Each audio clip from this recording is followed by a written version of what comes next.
ruku' dan tumakninah.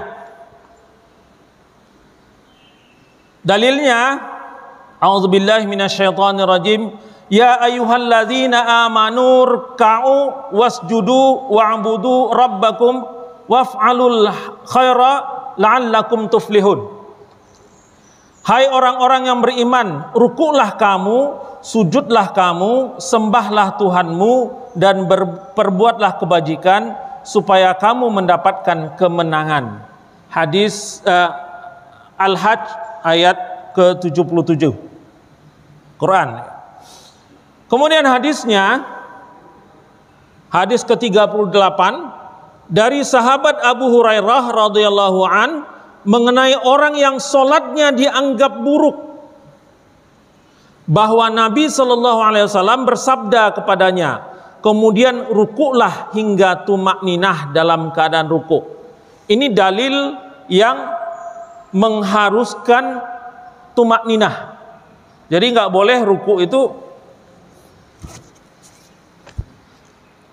Allahu Akbar, Samiallahu liman hamidah, itu nggak tumakninah namanya. Itu sholat matu ayam, ya. Sholat patu ayam namanya. Walaupun bacaan tasbihnya hukumnya sunnah, tapi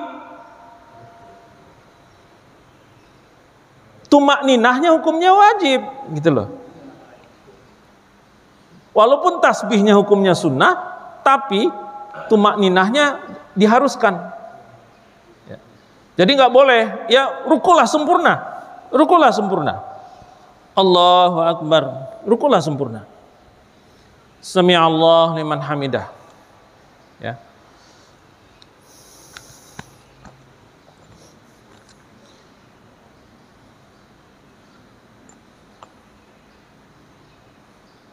Kemudian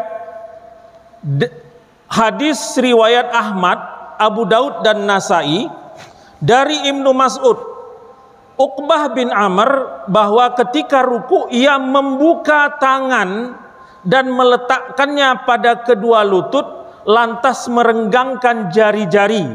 Kemudian dia berkata, begitulah aku melihat Rasulullah SAW salat. Jadi kondisinya adalah membuka tangan. Jadi nggak ada rukuknya, bukan rukuknya nggak begini gitu. Tapi dibuka tangannya, ya, dibuka tangannya. Kemudian dikembangkan tangannya, ya. Jadi bukan begini, nggak lurus ya, tapi dikembang, ya. Kemudian dia pegang lututnya, dia membuka tangan, meletakkan pada kedua lutut. Jadi tidak di sini, tidak pula di sini, tapi di lutut, ya. Nih, tidak di sini, tidak di sini, tapi di lutut. Tangannya lurus, diusahakan semaksimalnya lurus di lutut. Nah, inilah yang akan menyebabkan ininya sempurna, ya. Kalau dia tangannya ada di lutut, kemudian tangannya lurus, nggak begini juga, ya. Wah, kan semakin dalam rukuknya semakin keren sholatnya. Enggak juga, ya. Ini hadis riwayat Ahmad, Abu Daud dan Nasai.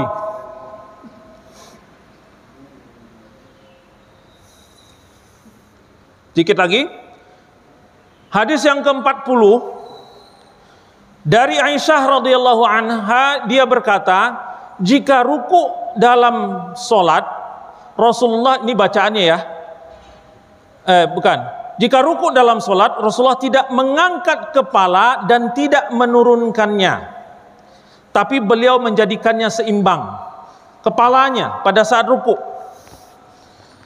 Pada saat ruku juga nggak begini, nggak begini juga, tapi seimbang. Dia rasakan rata, ya. Nggak perlu pakai ini, nggak perlu pakai water pass, nggak usah repot kalau pakai water pass, ya. rata saja, sekira-kira matanya itu menatap ke tempat sujud. Ya. Nanti kalau pakai water pass repot kita. Bapak-bapak yang sipil tuh bawain water pass nanti. Nggak usah pakai water pass. Kira-kira saja dia rata. Kira-kira saja dia rata.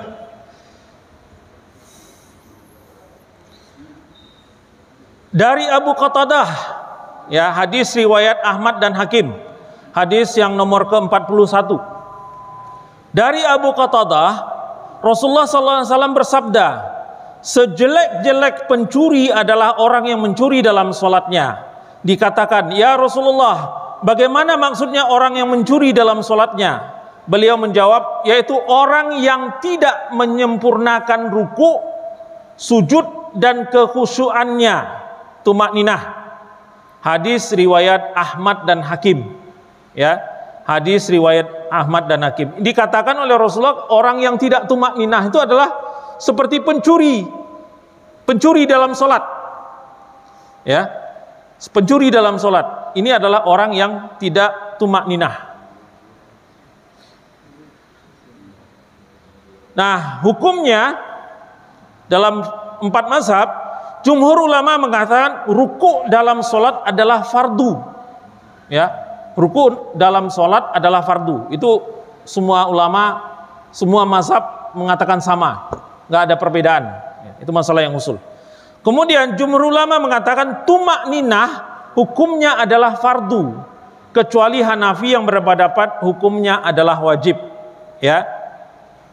Tumakninahnya fardu. Jadi berhenti atau istirahat atau memelankan gerakan itu hukumnya fardu, nggak boleh tergesa-gesa. Rukuknya fardu, tumakninahnya juga fardu. Ya. Jadi boleh komplain lah kalau ada imam yang rukuknya kecepatan. Karena ini suatu yang hukumnya fardu, ya. Nah, tasbih ketika ruku, ya, bacaan ketika ruku. Apa bacaan yang dianjurkan ketika ruku? Hadis ke-42 dari sahabat Aisyah radhiyallahu anha, dia berkata, Nabi SAW ketika sholat pada ruku dan sujudnya membaca Subhanakallahumma Rabbana wa bihamdika Allahumma gfirli. Ya, ini hadis riwayat Bukhari dan Muslim. Ya, dari Aisyah. Aisyah ini dua nih, dia mengeluarkan hadisnya. Hadis yang ke-43 juga dari Aisyah. Ya. Aisyah radhiyallahu anha berkata, Nabi SAW ketika sholat pada ruku dan sujudnya membaca Subuhun Kudusun Rabbul Malaikati Warruh. Hadis riwayat Bukhari dan Muslim. Ya, dua-duanya dari Aisyah. Dua-duanya ketemu di dalam hadis Bukhari dan Muslim. Ya. Hadis yang ke-44 dari sahabat Uqbah bin Amir radhiyallahu an, dia berkata, Nabi SAW ketika sholat pada ruku membaca Subhana rabbiyal azimi wa bihamdih 3 kali, dan ketika sujud dia membaca Subhana rabbiyal a'la wa bihamdih. Ya, pada ruku dia membaca Subhana rabbiyal azimi wa bihamdih, pada saat sujud dia membaca Subhana rabbiyal a'la wa bihamdih. Pakai wa bihamdih, ya. Pakai wa bihamdih. Yang enggak pakai wa bihamdih ini dalilnya. Dari Ibnu Mas'ud, Rasulullah bersabda, jika kalian ruku dalam sholat, maka bacalah Subhana rabbiyal azim sebanyak 3 kali, dan itu batas minimalnya. Hadis riwayat Abu Daud, Ibnu Majah, dan Ahmad. Ya. Nah, di belakang hadis ini itu dikatakan minimalnya. Ya, minimalnya. Jadi hadis yang ke-45 dan 44 nggak bertentangan. Lengkapnya adalah subhana rabbiyal azimi wa bihamdih. Tapi kalau nggak dibaca wa bihamdih boleh, tapi itu minimalnya. Masa sih ngambil yang minim-minim terus ya? Kecuali rumah ya. Rumah tuh bagus minimalis. Kalau sholat jangan minimalis lah. Masa sholat minimalis juga? Ini hadis yang ke-45 ya. Nah, tasbih ketika ruku itu hukumnya mazhab Syafi'i, Maliki dan Hanafi, tasbih dalam ruku dan sujud adalah sunnah. Ya, hukumnya. Ini dari sisi hukum. Hambali wajib 1 kali juga membaca Sami Allahu liman hamidah dan berdoa antara 2 sujud. Ya, dan berdoa antara 2 sujud. Jadi kalau ada yang menganjurkan membaca doa-doa yang lain pada waktu sujud, itu ada di dalam mazhab Hambali. Ya. Nah, bacaan yang dipilih apa? Kan tadi ada 4 ya. Ada yang subuhun kudusun wa rabbul malaikati waruh, ya. Ada 4, 2 dari Aisyah. Jadi mana yang dipakai? Mau dipakai yang mana terserah.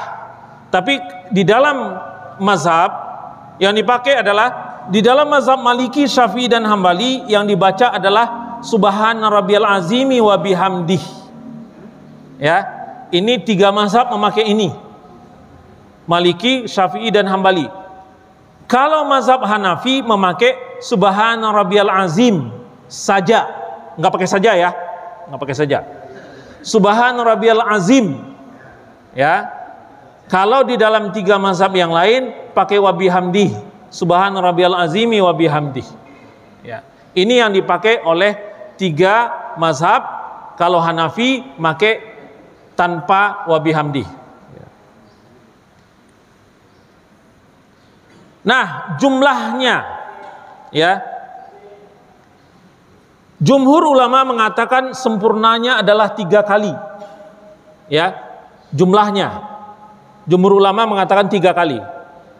Mazhab Maliki pengulangannya tidak terbatas, boleh jumlahnya sebanyak-banyaknya. Jadi kalau kebetulan imamnya lama, baca aja terus. Ya, sampai imamnya menyatakan misalnya Allahu Akbar atau Sami Allahu liman hamidah. Ya. Kemudian pendapat jumhur ulama yang lain, bagi seorang imam sebaiknya tidak lebih dari 3 kali. Ya, bagi seorang imam sebaiknya tidak lebih dari 3 kali membaca subhana rabbiyal azimi wa bihamdihnya. Namun As-Sauri mengatakan hanya menganjurkan minimal menganjurkan imam membaca 5 kali agar makmum sempat membaca 3 kali. Jadi As-Sauri berbeda sedikit. Imam sebaiknya membacanya 5 kali supaya apa? Makmum bisa bacanya minimal 3 kali. Ya. Tapi pendapat yang lain, jumhur ulama mengatakan 3 kali imam. Jangan kelamaan. Karena posisi ruku itu posisi yang paling sulit, ya kan Pak ya? Dibandingkan sujud lebih sulit ruku itu.